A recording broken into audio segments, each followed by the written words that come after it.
Boa tarde a todos e ilustres presidentes das entidades representativas das carreiras que integram o Tribunal de Contas, da NTC Francisco Gominho, pessoa de quem eu saúdo os auditores e as auditoras de controle externo do Sistema Tribunal de Contas do Brasil, da Tricom Fábio Nogueira, na pessoa de quem cumprimento os conselheiros e conselheiras, ministras e ministros do Sistema Tribunal de Contas do Brasil, da Ampicom, Américo da Costa Júnior, e na pessoa de quem saúdo os procuradores e procuradoras do Ministério Público de Contas, que atua junto aos Tribunais de Contas do Brasil, e também aos ex-presidentes, ao Júlio Marcelo, ao Diogo Gemberri, que muito contribuíram para o fortalecimento da Ampicom. De igual forma, ao presidente da Audicom, o ministro Marcos Menquerê, na pessoa de quem saúdo os conselheiros e ministros substitutos e as conselheiras substitutas, notadamente as conselheiras Milene e a conselheira Heloísa Helena,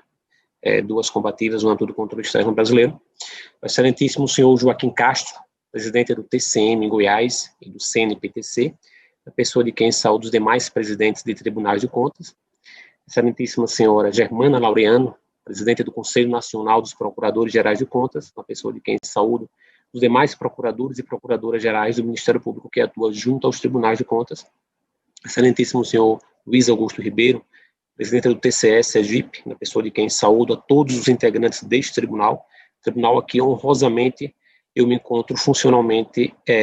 vinculado. Eminentes presidentes do Instituto Brasileiro de Auditoria de Obras Públicas, o IBRAOP, o Anderson Rolim, colega da carreira, do Instituto Contas Abertas, Gil Castelo Branco, institutos que têm se dedicado à deflagração de debates sobre temas que alcançam o controle externo brasileiro. Integrantes da atual diretoria da NTC, a quem louvo pelo desprendimento do espírito coletivo de ação, pelo que externo os meus sinceros agradecimentos a José Luiz, Jorge Henrique, Carlos Werneck, todos do Rio de Janeiro, João Paulo de São Paulo,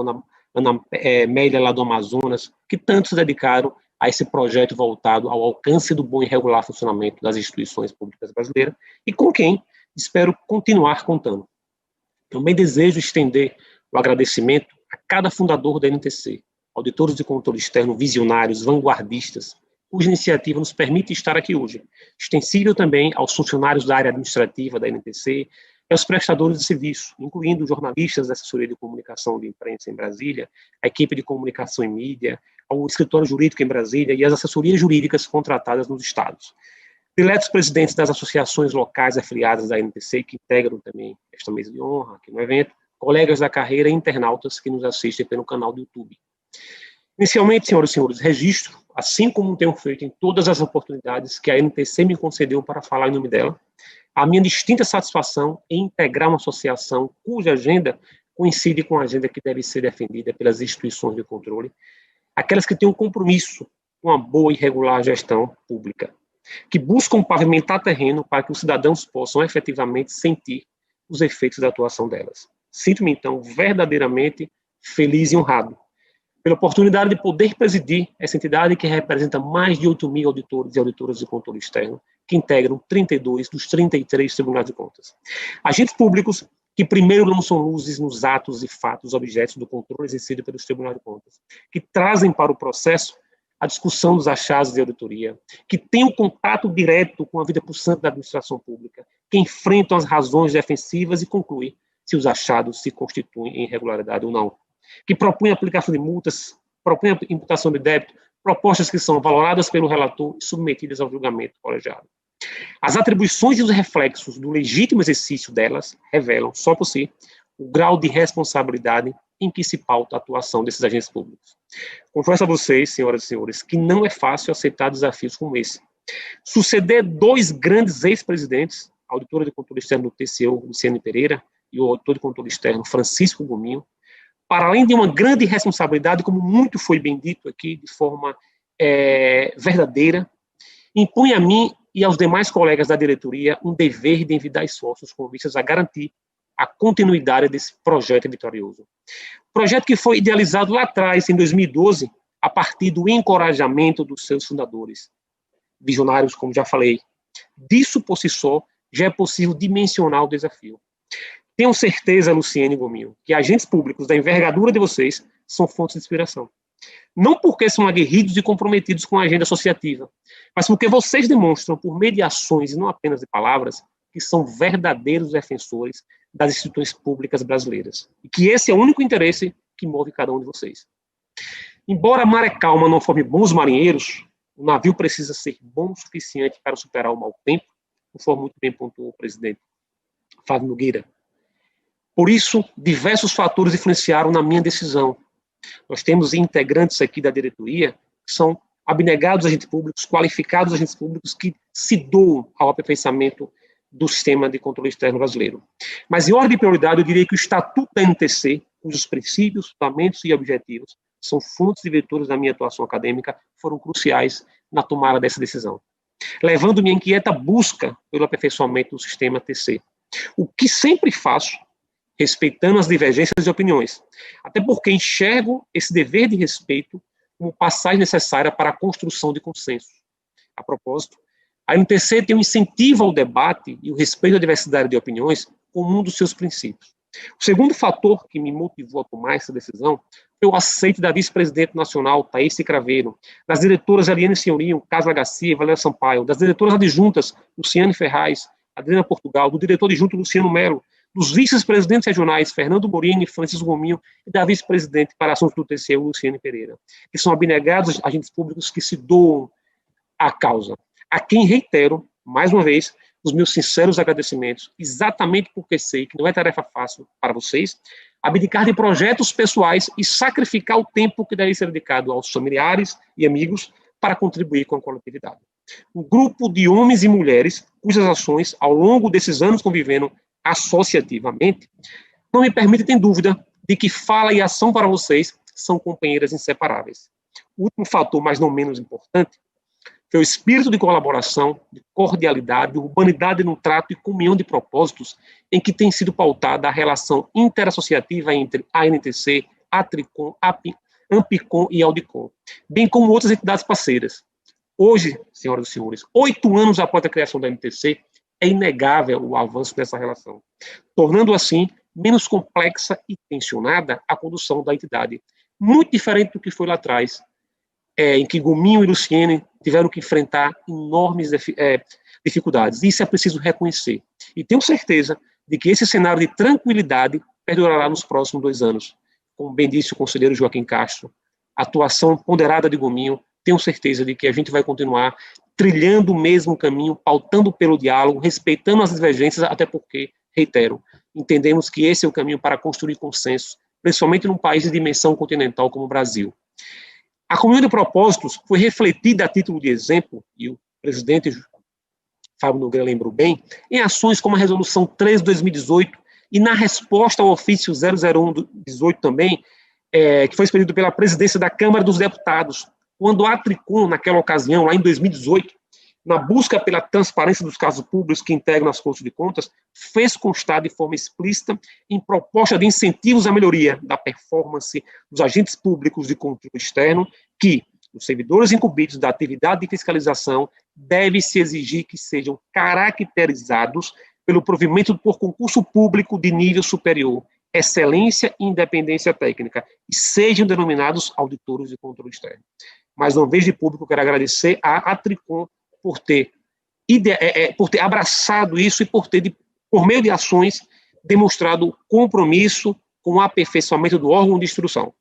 Essa comunhão de propósitos, de igual forma, foi refletida, também a título de exemplo, quando a Audicom pediu ingresso como amicus curiae na DI 5128, demonstrando assim que não compactua com transgressão ao concurso público específico como único meio legítimo de ingresso na carreira de auditor de controle externo. Quando a Ampicom, em diversas oportunidades, assinou em conjunto notas públicas e ofícios em defesa do uso da denominação auditor de controle externo, para referenciar apropriadamente o agente público que titulariza as funções de atividades de fiscalização e instrução processual, cujo ingresso tenha sido dado por meio de concurso público e que tenha sido exigido um nível superior, volto a dizer, como requisito mínimo de investidura. Então, de público, eu quero agradecer ao Audicom, Ampicom e a Tricom, que manifestações assim se prestam a demonstrar o comprometimento com a regularidade de funcionamento dos tribunais de contas, contribuindo para o alcance da permanente confiança dos cidadãos nas instituições. A relação interassociativa, senhoras e senhores, funciona com as devidas adequações como um programa de compliance. Nenhuma empresa quer ter o seu nome associado a marcas ou a empresas que não sejam éticas em suas relações. E assim é no ambiente associativo. Nenhuma entidade associativa quer ter o seu nome associado a outra que não defenda interesses republicanos. Aqui, também como ocorre no compliance na área privada, não se admite compliance em prateleira. Não se admite mais o farisaísmo institucional, pautado pelo que faço o que eu digo, mas não faço o que eu faço. Principalmente porque o nosso negócio é o controle da administração pública. Como a NTC tem como um dos seus fundamentos a defesa do Tribunal de Contas independente, imparcial e apartidário, até como instância julgadora e garantidora do devido processo legal na esfera de controle externo, a atuação de outras entidades, em conjunto com a NTC, ela sinaliza não apenas a comunhão de interesses e propósitos, mas a defesa da concretização de um Estado nacional e democrático de direito, na medida em que não se vislumbra possível o respeito à ordem democrática em ambientes institucionais suscetíveis a interferências devidas, conforme muito bem pontuado pelo conselheiro Fábio Nogueira, em que mecanismos de proteção da imparcialidade de atuação institucional não sejam efetivamente preservados. De modo que, reafirmo que o alcance do bom funcionamento do Tribunal de Contas depende, sem dúvida alguma, da ação de cada um dos atores processuais que integram as três funções processuais no âmbito dessas instituições, que devem dizer não à atuação de comissionados e a desvio de função nas unidades técnicas de fiscalização e instrução processual, não a tentativas ilegítimas de transformação e fusão de cargos públicos, não ao uso injustificado da denominação auditor de controle externo para se referir a agente público que não titularize a função de auditoria e cujo ingresso na carreira não tenha se dado por concurso público específico. Esse dever de abstenção é o que vai garantir a tranquilidade do sistema TC, é o que vai garantir a confiabilidade e a legitimidade de atuação do Tribunal de Contas do Brasil. Não por outra razão, no ano de 2020, após diversas discussões e mapeamento das questões sistêmicas, que ainda precisam ser superadas em algumas forças de contas, a NTC publicou uma cartilha contendo 8 metas de transformação para os Tribunais de Contas, que foram assim sintetizadas. A garantia da identidade nacional única dos auditores de controle externo, garantir que essas atividades de auditoria somente sejam exercidas por auditores de controle externo, conferir um padrão mínimo de organização e funcionamento do órgão de instrução, garantir a independência funcional dos auditores de controle externo, respeitar o devido processo legal na esfera de controle externo, o devido processo legal formal e substancial, delimitar a fase de auditoria e instrução processual, regularizar o quadro próprio de pessoal e promover a transparência dos tribunais de contas. São metas institucionais detalhadas na cartilha e cujo diagnóstico está sendo desenvolvido e será publicado em breve. Isso porque, meus amigos, enquanto houver um tribunal de contas sequer que não tenha atingido um padrão mínimo de organização, de regularidade do funcionamento, é todo o sistema que não pode permitir que este tribunal fique para trás. Pois não é isso que a sociedade espera dos agentes de controle. E é esse o compromisso que devemos assumir. O Estatuto da NTC é o que me fez chegar até aqui. O Estatuto que objetiva garantir concretude ao artigo 73 do texto constitucional, que condiciona a legitimidade de exercício das competências dos tribunais de contas ao dever de respeito aos direitos e garantias processuais daqueles que prestam contas a essas instituições de indiscutível importância para a manutenção da democracia. De modo que não há espaço para negligenciar o nosso imperioso dever de garantir o bom e regular controle da administração pública brasileira. Notadamente porque agimos pautados pela busca da boa e regular gestão dos recursos públicos e a natureza colegiada do Tribunal de Contas nos impõe a somação de sócios. Tudo com vistas a garantir que as competências constitucionais que nos foram outorgadas possam ser desempenhadas com regularidade, atingindo assim os fins pelos quais a sociedade espera. Assim, que possamos agir pautados por esse espírito de colegialidade de ação, de união de esforços, pois assim agindo, será possível atingir o nível de maturidade institucional necessário para superar as crises que eventualmente se apresentarem no decorrer do biênio. E tenho certeza, senhoras e senhores, que buscarei a Ampicom, a Tricom, a Audicom, o CNPTC, o IRB, para que juntos possamos encontrar soluções viáveis para a superação dessas problemáticas que eventualmente se apresentarem. Que continuemos cumprindo o dever de lealdade institucional, respeitando as atribuições legalmente otorgadas a cada cargo que integra o sistema T6, sem assodamento, sem justificar a seletividade de atuação, não mirando em outra coisa, senão no irrestrito cumprimento do dever funcional, tendo sempre em mente as condições de regularidade que pautam a função de controle externo da administração pública, sem crise de identidade institucional e funcional. Se cada um cumprir fielmente o seu dever funcional, não tenho dúvida de que os tribunais de contas serão efetivamente vistos como instituições indutoras de efetividade de políticas públicas. Sublime razão de existência dessas instituições responsáveis pelos controles, pelo controle de bens, valores e dinheiros públicos. Usando parafrasear Belchior, rogo que, ao final da festa, quando forem desarmados os camarotes, não sintamos a dor de ter que perceber que ainda somos os mesmos e vivemos como nossos pais, apesar de termos feito tudo o que fizemos. Mas se eventualmente tivermos que sentir essa dor, tenho certeza de que a nossa consciência nos trará o conforto de não termos assistido a tour de camarote. Meu sincero muito obrigado a cada um dos senhores e a cada uma das senhoras que se dispõem a construir um país mais justo, fraterno e verdadeiramente solidário. Afetuoso abraço e muito boa sorte para todos que integram a atual diretoria. E agradeço mais uma vez a presença de cada um dos senhores que se dispuseram a participar dessa solenidade de posse. Muito obrigado.